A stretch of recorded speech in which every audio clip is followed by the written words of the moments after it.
दोस्ती एक ऐसा रिश्ता जो खून का नहीं होता, फिर भी कई बार खून के रिश्तों से भी बढ़कर बन जाता है।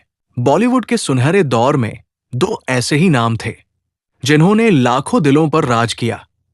एक थे पर्दे के शहंशाह धर्मेंद्र और दूसरे थे सुरों के जादूगर मोहम्मद रफी।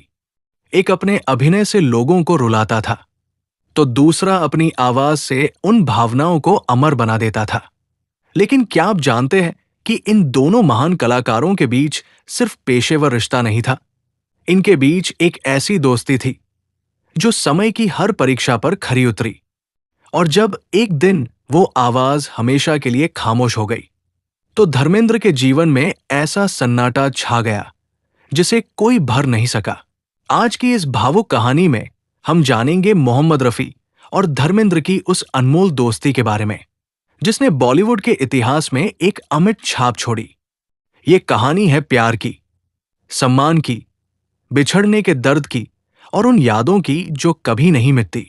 तो आइए चलते हैं बॉलीवुड के उस स्वर्णिम दौर में और सुनते हैं धर्मेंद्र और मोहम्मद रफी की अमर दोस्ती की दिल छू लेने वाली दास्तान। सिनेमा के उस स्वर्ण युग में दो आत्माएं एक ही धागे से बंधी थी। एक चेहरा था तो दूसरा उस चेहरे की रूह। वीर जब पर्दे पर अपनी आंखों से जज्बात बयां करता, तो उन जज्बातों के पीछे की असली धड़कन सुरूर की आवाज होती थी। वे केवल सहकर्मी नहीं, बल्कि एक दूसरे के पूरक थे। वीर के पास सब कुछ था, शोहरत, दौलत और बेशुमार प्यार। फिर भी अक्सर उसके भीतर एक गहरा खालीपन महसूस होता था। उस खामोशी को सिर्फ सुरूर ही समझ पाते थे। देर रात तक दोनों साथ बैठते और अपने अधूरे सपनों की कहानियां साझा करते। सुरूर की आवाज सिर्फ संगीत नहीं थी, वो एक मरहम थी।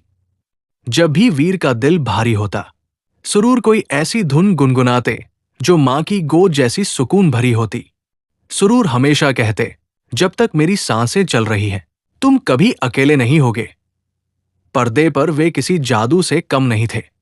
जब वीर बारिश में खड़े होकर अपनी प्रेमिका के लिए रोता, तो सुरूर की आवाज उसके दर्द को इतनी शिद्दत से बयां करती कि दर्शक भूल जाते कि वे दो अलग इंसान हैं।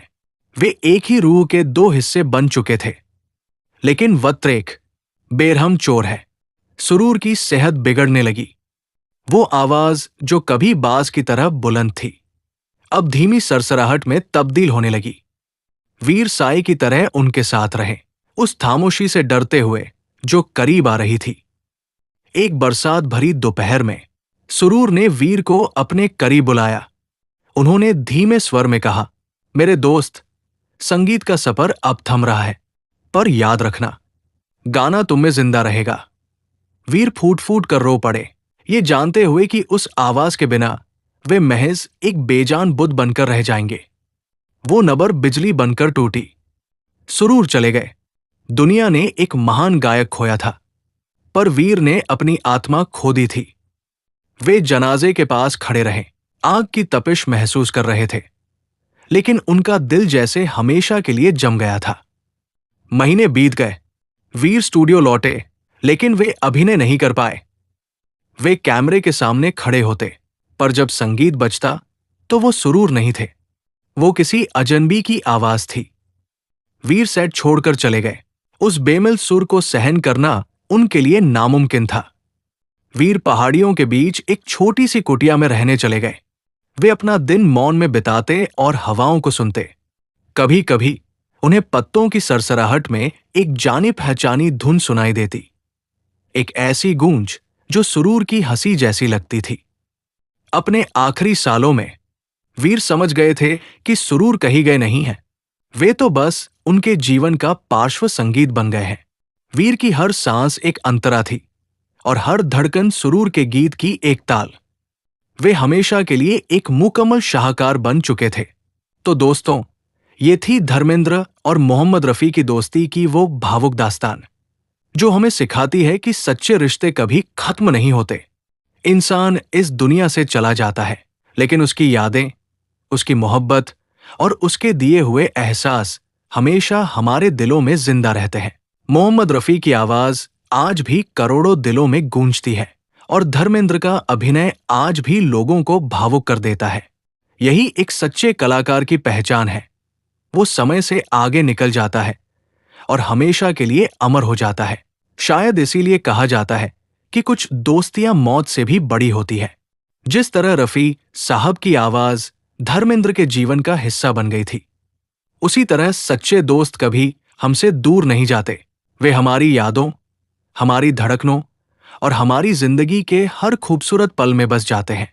अगर आपको ये कहानी पसंद आई हो और इसने आपके दिल को छुआ हो, तो वीडियो को लाइक जरूर करें। कमेंट करके बताइए कि मोहम्मद रफी का आपका पसंदीदा गीत कौन सा है।